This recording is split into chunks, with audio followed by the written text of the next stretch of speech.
To check if the corpse had truly gone cold, the man held a candle up to the body's face. But in the next second, the candle suddenly ignited. Carl immediately realized the man wasn't really dead. He'd likely been cursed by some form of dark magic. To confirm his suspicion, Carl reached for the man's neck, and sure enough, he squeezed out a fly. The moment the fly left the body, dark veins of black blood began to spread across the man's face. As Carl tried to figure out what kind of curse this could be, he suddenly noticed the butler's severed finger. He immediately understood. It was a clue deliberately left behind. Determined to uncover who was behind it all, Carl rushed to the study to search for answers. Sure enough, in the butler's notebook, he found a single word marked with a red, bloody handprint. The way the blood was smeared across the letters formed a complete phrase.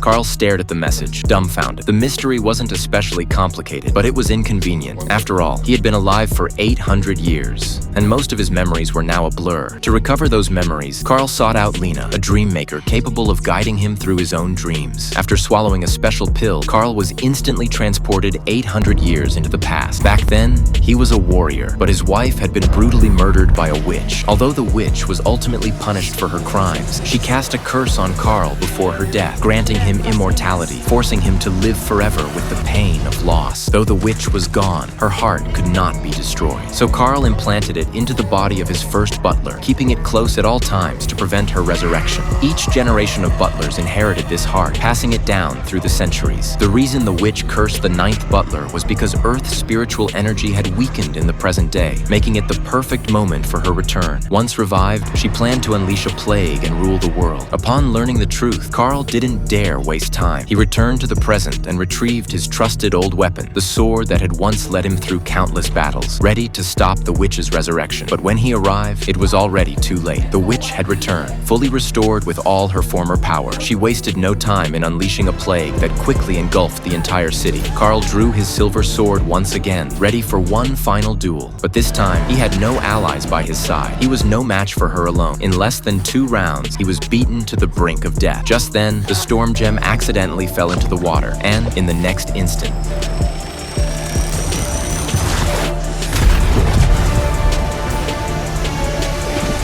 its power surged into Carl. With a sudden burst of strength, Carl picked up his silver sword and drove it straight into the witch's heart.